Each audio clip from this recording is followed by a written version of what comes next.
নমস্কার, আমি শুভাঙ্গী। আবারও একটা অনুষ্ঠান নিয়ে চলে এসেছি আপনার সকলের সামনে, সমস্যার সমাধান। এবং সমস্ত সমস্যার সমাধান করতে যিনি আছেন আমাদের খুব কাছে, অ্যাস্ট্রোলজার জয়দেব শাস্ত্রীজি। আপনাকে অনেক অনেক স্বাগত স্টুডিওতে। নমস্কার। জয় শ্রী ঠাকুর রামকৃষ্ণ, জয় শ্রী ঠাকুর রামকৃষ্ণ, জয় শ্রী ঠাকুর রামকৃষ্ণ। সমস্যার সমাধান অনুষ্ঠানে আপনাদের সবাইকে স্বাগত জানাই। আজকে এমন একটি বিষয় নিয়ে আলোচনা করব, সেই বিষয়টা একটু আলাদা এবং কোশ্চেন অ্যান্সারের মতোই হবে। আর যারা টিভির ওপারে আছো, যেখান থেকেই দেখছো না কেন, সোশ্যাল মিডিয়া হোক বা টিভিতে হোক, তারা নজর ফেরাতে পারবে না। এমন এমন তথ্য নিয়ে আজকে আলোচনা করব যেটা একটু আলাদা, যে তথ্য খুব কম মানুষই জানে। তো কথা না বাড়িয়ে চলো শুরু করা যাক। আচ্ছা, পুরী মন্দিরের ওপর দিয়ে নাকি পাখি বা বিমান উঠতে পারে না বলে প্রচলিত আছে। এই বিশ্বাসের উৎস কি বলে আপনার মনে হয়? দেখো, তোমাকে যদি আমি বলি, স্থানীয়ভাবে প্রচলিত বিশ্বাস অনুযায়ী কোনো পাখি বা বিমান পুরীর মন্দিরের ঠিক উপর দিয়ে উঠতে পারে না।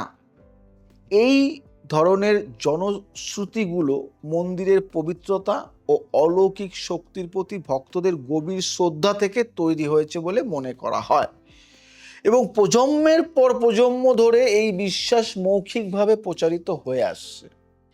এবং আরেকটি প্রশ্ন, সেটা হলো সোজা রথ আর উল্টো রথ, এটা নিয়ে প্রশ্ন অনেকেরই থাকে। এই দুটোর মধ্যে পার্থক্য কি যদি একটু বলেন, আর কেন দুটোই এতটা গুরুত্বপূর্ণ? আষাঢ় মাসের শুক্লা দ্বিতীয়ার বলরাম ও বোন সুভদ্রার সঙ্গে মাসির বাড়ি অর্থাৎ গুন্ডিচা মন্দিরে যান জগন্নাথ, আর 7 দিন পর আবার নিজ মন্দিরে ফিরে আসেন। এই যাওয়াকে সোজা রথ আর ফিরে আসাকে উল্টো রথ বলা হয়। কথিত আছে, বৃন্দাবনবাসীরা শ্রীকৃষ্ণকে রাজার বদলে তাদের চেনা বাল্যলীলার কৃষ্ণ হিসাবে ফিরে পেতে চেয়েছিলেন, আর সেই আকুতি থেকেই রথের রশি টেনে তাকে বৃন্দাবনে নিয়ে যাওয়ার এই ঐতিহ্য গড়ে উঠেছে বলে বিশ্বাস বা প্রচলিত। আচ্ছা শাস্ত্রীজি, রথের দড়ি স্পর্শ করলে নাকি বিশেষ পূর্ণ লাভ হয় বলে অনেকেই মনে করে বা মনে করা হয়।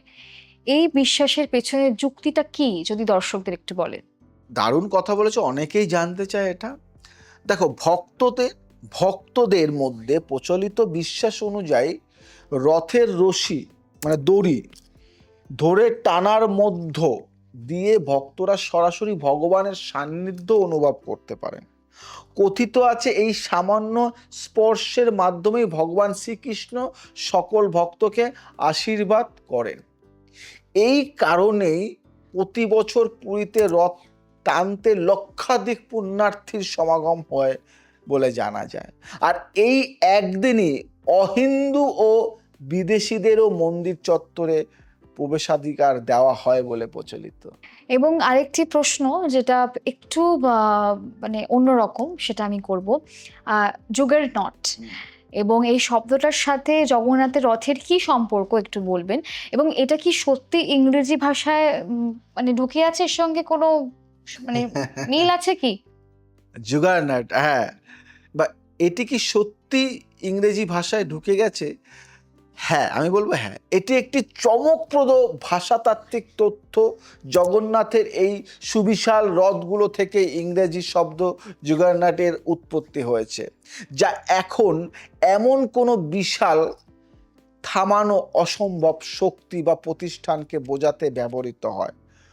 উপনিবেশিক আমলে বিদেশি পর্যটকরা যখন পুরীর বিশাল রথ ও লক্ষাধিক ভক্তের ভিড় দেখেছিলেন, তখন থেকে এই শব্দটি পশ্চিমা ভাষায় স্থান করে নেয় বলে ভাষাবিদদের মধ্যে প্রচলিত। বুঝলে? আচ্ছা, পুরীর মন্দিরের ভেতরে ঢুকলেই নাকি সমুদ্রের গর্জন হঠাৎ থেমে যায়। এই আশ্চর্য ঘটনার পেছনে কি ব্যাখ্যা দেওয়া হয়? দেখো, আমি যদি সংক্ষেপে যদি আমি বলতে চাই, এটি পুরীর মন্দিরের সবচেয়ে রহস্যময় দিকগুলোর একটি বলে মনে করা হয়। মন্দিরটি সমুদ্র থেকে প্রায় 2 কিলোমিটার দূরে হলেও আশেপাশের পুরো এলাকা জুড়ে সমুদ্রের ঢেউয়ের গর্জন স্পষ্ট শোনা যায়। কিন্তু কথিত আছে মন্দিরের সিংহদ্বার পেরিয়ে ভেতরে পা রাখলেই সেই গর্জন যেন এক নিমেষে হারিয়ে যায়, আবার বাইরে বেরোলেই ফিরে আসে।